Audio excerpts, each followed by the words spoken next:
Дорогие друзья, мне очень приятно сегодня прийти сюда, уже в Якутске. Мы в Покровске презентовали эту книгу, но я, Павел Николаевич, готова ее презентовать и в третий, и в четвертый раз, потому что она действительно того стоит. С Павлом Николаевичем мы знакомы, можно сказать, в юности. И на том первом совещании, куда я пришла со своими стихами, мы с ним познакомились, и с тех пор наши дороги пути идут рядом. И Павел Николаевич человек негромкий, он никогда сам себя не выставляет и свои заслуги умаляет, надо так сказать, потому что это на самом деле так, никогда не кричит и не говорит о том, что он сделал. А сделал он очень много.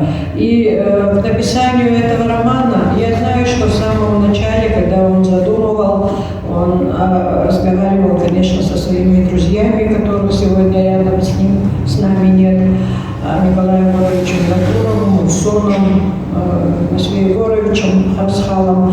Он тогда задумывал это как одну небольшую книгу.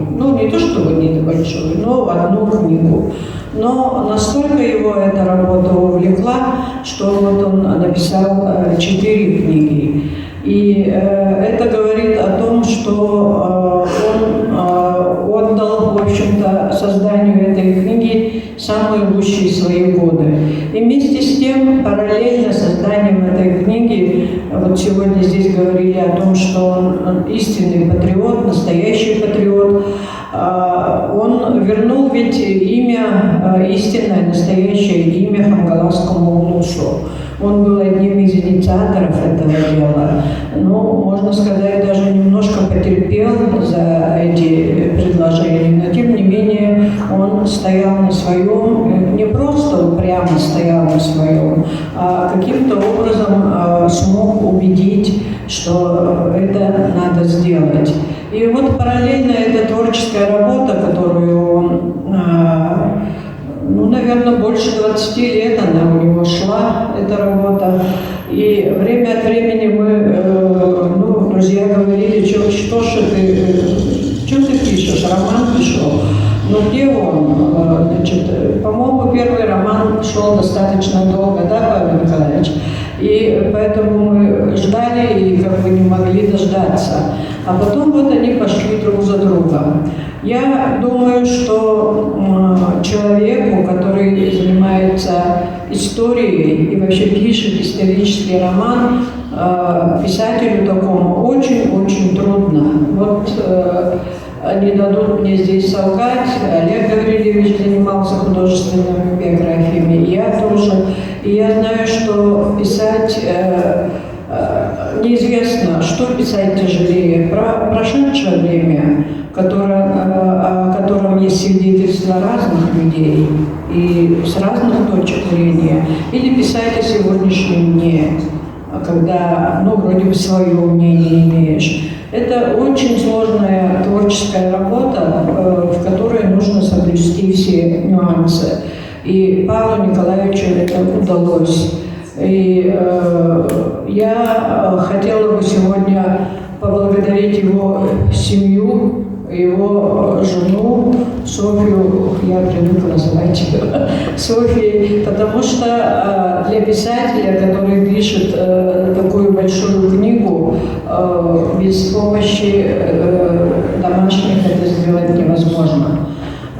Нужно, чтобы он не выходил из темы, быстренько поел и сел обратно за стол. И чтобы никто его не тревожил какими-то мелкими домашними бытовыми проблемами. Это очень много значит для человека, который начинает писать большую книгу, тем более исторический роман. Поэтому, конечно, в том, что все это случилось, это очень большая заслуга его семьи, его близких, которые его все эти годы поддерживали. А что касается выхода всех 4 книг, конечно, огромная благодарность в первую очередь Добрянцеву, который этим делом упорно занимался. И Афанасий Семенович Николаевич продолжил его дело. И, в общем, хангаласы не посрамили, как говорится, себя, и вот 4 книги вышли. Особая благодарность, конечно, переводчикам. Потому что, как бы ты ни владел 2 языками, есть очень много нюансов, есть очень много каких-то непереводимых и слов, и чувств, которые нужно передать читателю на русском языке. Ну, что касается содержания, вы все это знаете хорошо. И у нас вообще в Якутии есть такие вещи, которых нет в других республиках национальных. Вот та же история ямщиков, которые прибыли сюда, государеву, как они укоренились, как они сегодня продолжают сохранять свое духовное родство, свои обычаи, традиции. Это уникальная вещь. И вот русское устье тоже так же, да, но оно, по-моему, пока еще не нашло, как говорится, отражения в литературе, поэтому ямщикам повезло больше. И ведь не только о ямщиках этот роман. Это роман о Якутии, в общем-то, 2 веков практически, получается так. И это огромный труд. И мы, писатели, его коллеги, очень ценим эту работу Павла Николаевича. И на сегодня он у нас один из старейших писателей в Союзе. Можно назвать его патриархом якутской литературы. И это будет правда. Давайте похлопаем. Я узнала о том, что есть такие ямщицкие поселения, когда мне было совсем мало лет. Я выросла в Магане, и была семья, и в этой семье была совершенно на вид русская женщина, высокая, с таким узким лицом, с ясными глазами, такая статная, но не полная, сухопарая такая женщина, и она говорила по-якутски. И для меня было удивительно, что она говорит по-якутски. Они немножко дружили с моей мамой, и мы принаряжались и шли к ним в гости. А замужем она была за русским человеком. Магане он был известный человек, в то время начальник электростанции, это большая должность, да? Елькин Александр Николаевич его звали. И вот мы приходили туда, и она нас угощала. Тогда в якутской семье никаких пряников не пекли, а у нее всегда были такие вот круглые, большие пряники. Вот она этими пряниками меня угощала, и я это в детстве запомнила. И все время у мамы спрашивала, хотя было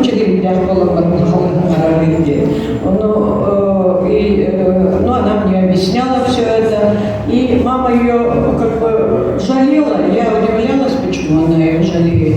Оказывается, она очень тосковала по Табаге. Она жила в Табаге, и ей очень хотелось каждую весну увидеть ледоход.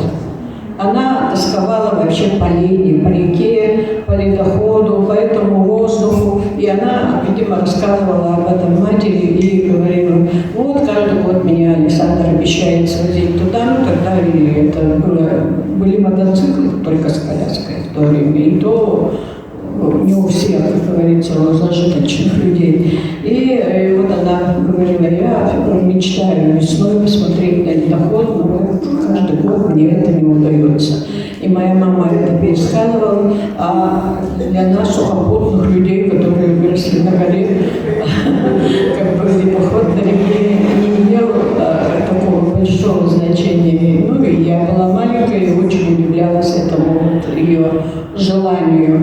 И это тоже особое желание. Я думаю, что и сегодняшних потомков ямщиков это желание есть, и они без близости Лены, без ее ледохода, без ее разливов, наверное, чувствуют себя немножко не так. И, думаю, вдалеке где-то тоскуют по этим местам. И все это есть о произведении Харитонова. И я думаю, что те, кто действительно не читал еще роман, они много найдут вот созвучных каких-то вещей. И огромная благодарность, что все сошлось. И переводчики с душой поработали, и автор дописал этот роман, многолетний труд. И нашлись те люди, которые это сочли нужным издать. Всем вам огромная благодарность от Союза писателей Якутии и мои поздравления еще раз автору Павлу Николаевичу. Спасибо.